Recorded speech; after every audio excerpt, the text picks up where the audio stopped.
let's eat it. But what I was saying, in the native nation, they don't like to do either. They bury the body and put a tree on top of it. And they can't have the body embalmed and all that. So but truthfully, you have to realize, what does it leave? You have a family. They're going to care about you. You want to have a cemetery where they have to go and put flowers on every day. You want to give them your ashes after they burn you. My mother asked to be put out in the ocean, and I put her on both sides of the world. So it's what a person desires. I'm not going to say any one of them is better than the other spiritually, because when you step out of the body's over. It's no longer yours. And they always say, earth, when you turn to dust, you go back to the earth. Your body does. No matter how you look at it. Dust to dust. Right. But as if far they as kept their body, if they kept their soul in their body, they'd still be with us, I think is the saying. See, if you go so back how do we in keep time, our soul in our body if our body decays? And my daughter died from cancer and got buried, but it depressed me, even though I was a master. Tommy, even though I've died a couple of times, I still have emotional pain to go through. Remember I told you that the beings, like the gods, told me that I'd have to experience more pain than I'd ever experienced before. How do beings above tell people below you're going to have experienced pain? And then I didn't even care. I didn't know what pain of losing a husband or a parent or a child meant. These were lessons I had to learn. Everybody gets a different lesson on that. Some people get married a week later. Some people get married 10 years later. Some people never get married again. So it's how we hold pain and how we get attached to it. When you leave your body, you can let go of all that pain. Now, the people around you might hold the pain, but you let go of it. So when a person dies, they stay near their body for a short period of time, and then they leave. Buddhists believe 40 days. I'd say an average soul sticks around the body for maybe less than a week, because when they want to be at the funeral, they want to see how many people come to see them. And my mother stayed there during the funeral, and then I know she left right after. So when we talk about that, souls hang on to the body. If souls are unaware completely, they could become a ghost or a spirit and just hang out here and not know where to go or what to do. Usually there are more serious problems with those kind of people that get stuck here as a spirit. I don't want to talk about that too much, but they do stay here, and they are real. But they're lost. They don't have a way to get out of here. The Ghost Whisperer was a cool show. I loved it. She was crossing the souls over all the time. I did it myself, so I know how real it is. So when you get involved with that, things change, reality that we perceive it. Now, I don't know how many things you want to talk together. I don't know how much time. We don't have forever to talk about it.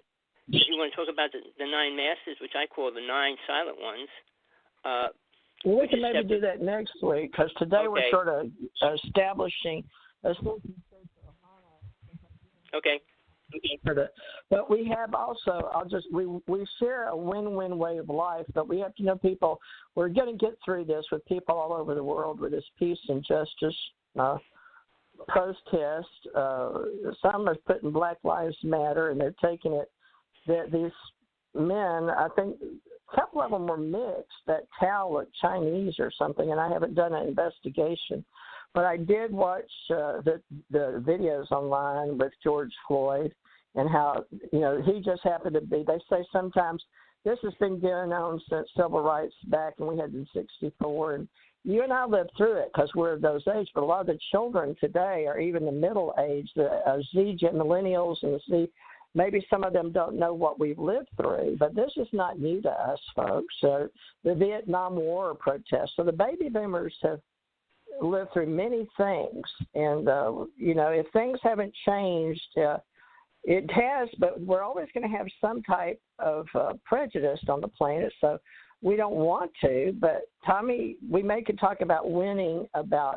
We don't really want to look at color. We don't want to judge somebody because they have tattoos. We don't want to judge somebody because they're Armenian or Iranian or, Palestinian. No, we don't. All these things around the world. And the Ascension Church, Ohana, I'd like to establish, lets people know we don't want to judge people, but what is it about being in human form in our cultures? That we're going to say education is a big part of it, emotional, mental, physical, spiritual, and well-being does do with what we learn, how we communicate with each other. And emotions may run high, but it's not smart to make logical choices when your emotions are running high with anger, but we may feel love. But there's truth in love, too. So I've got here, we learn we can live and learn and love and leave a legacy for those who come after us, leave the world in a better place than when we found it or was born here. So we're doing our part to learn to not be alone and learn to share life in a community with friendship.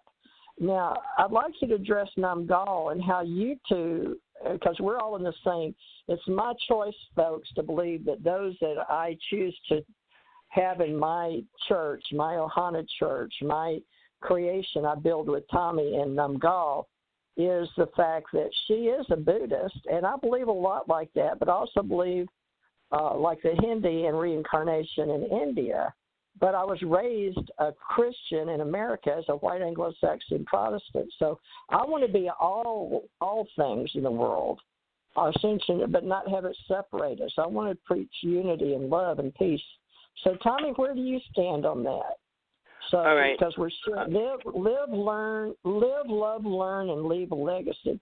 But, you know, Namgal and you live together, but y'all aren't even of the same world religion, really, are you? I mean, not at all. Not at all. What I'm addressing is we all judge things, but we shouldn't, but we do. So even if we've been out of body and we know about life after death, or we've experienced life after life, however you want to get into that. So just being positive. My daughter said, Mom, please do positive. People all over the world are protesting. So let's talk something positive about you and Namgal. Okay. There's a positive side to everything, and there's a negative side to everything. People don't want to look at the negative side. They just want to deal with the positive side. TJ, I got a double echo. What'd you do? Oh, I'll put myself on mute. Well, leave yourself open then. So what I was going to say is you learn to live with the people you can live with. Now, when you pick a mate, you pick a partner that you can work with and be with. You don't pick somebody that's walking down the street and say, I'm marrying you because you're walking down the street. So saying we all can get together, live together is a little bit further extension of the truth, because we can't live together because we don't live together. When we learn to live together, we have to respect each other and what we do. If somebody doesn't respect somebody else's agenda or what they do, you don't have to live with them, is what I try to tell people. You like you said it before, you bring people that you trust and want into your circle. If you don't like drinking, you don't go to a bar to make friends with everybody there. If you don't like smoking, you don't go to a smoking place. You don't go where things happen that you don't like to do. You don't go into a drug den if you don't want to do drugs. And you're not going to try to force all them to believe that they shouldn't be or they should. I mean, it's free will that they want to do it. I don't smoke and drink, and neither do you or Namgal, but that doesn't make us any better. That's just who I choose to have in my Ohana. I didn't say it makes us better. I didn't say it makes us better. I said it makes us... Let me ask this person, this 830 person. 830, are you in New York? Are you in Texas? Where are you? Texas. Hello? Okay. Yeah. Do you smoke or drink? Because you're listening to us. Yes, ma'am. Hello. Can you hear me? We can hear you. I didn't hear the question. I apologize. So okay. I get feedback. But Tommy, you talk to her. I'm getting feedback. But ask her about, she sees Ascension Church Ohana and what we can do to help her. You want me to call you back, TJ? I don't know, because I'm getting a double echo now, too. I apologize. I'm driving. Oh, no, that's okay. But be safe. As long as you're not holding the phone in your hand. No, I had you on Bluetooth, so that's probably why you can't hear me so well, and I'm having trouble hearing y'all. Oh, okay. There you go. You're clearer now. Do you have a question? Actually, I just was tuning in to you guys. I have a lot of questions. I don't know what to start with you guys. Well, you're allowed to ask us too. Okay. I don't know. You tell me what you feel is myself, or me calling y'all, the interviewers. I feel like I'm related to all the things that you're talking about. And what's the question? Well, I guess just maybe what you're sensing or you're feeling off of me, or like maybe like a sense of direction, or I think the first idea that you guys are talking about like the God. TJ, did you hear that? I can't hear. I'm trying. Hold on. What was the question, Tommy? I can't hear her very good. I barely hear it. It was something about the feelings of us. I don't know if they related to how she feels. Yeah, she said she related to everything that we talked about before. Okay. Well, I'm going to put you on mute because I don't know why we're getting feedback. So Okay. Now, can you hear me again, TJ?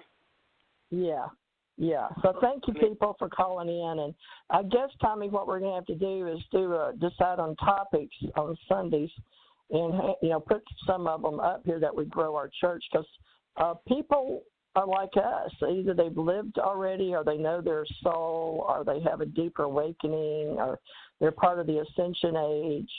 But we've been doing this 8 years, so we have a following. And soul, unity, love, peace. But like my daughter said, Angela, Mom, please talk about positive, because you and Tommy sometimes get too dark on talking about the bad things. And I'm like, okay, baby, we'll stick with the positive. So let's stick with the positive to build our church, Tommy. But we don't smoke or drink, folks. And Tommy, you want to go on why we don't harm our bodies and the stimulants? I mean, people love to be stimulated, but healthy. It's just good. See, even that you can't judge. You can't judge it. Okay, so it doesn't matter what they do. No, if a person does, if certain people do drugs, sometimes it is for pain and medicine reasons. But marijuana in itself, I think, is a harmless drug to the human race. It only mellows a person out. Where more people, and I tried to pull up the numbers and see what percentage of the planet drink, what percentage of children drink, and every number is extremely high. Now, drinking does still the feelings, but it also doesn't allow the feelings to come through either. More people get angry and frustrated and different situations when they drink, where if you're smoking marijuana, you're more mellow, peaceful. People don't die from smoking marijuana. People die by drinking. So is there a judgment on that? To me, there is. When a person's drunk and driving, it's a dangerous thing on the road. When they're in a family and they get angry when they get drunk, they hurt people. So, yeah, there's a difference between smoking. People, when they smoke, don't get angry, don't hurt people, and they're a lot more friendlier. So should you be judgmental? Well, they can do what they want, but they don't have to be around me to do it. So when you go into a club or something like that, everybody there is drinking. So you're going into a place where everybody's drinking to be relaxed, to have fun, to party. Now, there's a reason that some people do drugs. Ayahuasca is done to get out of the body, to have an experience. So I don't condemn that, but you need to be with somebody that can watch you and protect you while you're going through it, because your body reacts totally crazy. Mushrooms as well, and then peyote. So it's different for different people. Okay. I wouldn't say you told people they could question, so all of a sudden the people that were listening blew up. Can you hear me? Yeah, I hear you. All of a sudden now you told people they could call in and ask questions, so now the board's blown up. But let me get this person in Connecticut. 203, because I do it like my psychic readings because we're under spirituality. 203, have you got a question? Hopefully for Tommy. Hi. Thank you for taking my call, and yes, I do. And I guess I called in on the right time. because I like to use marijuana.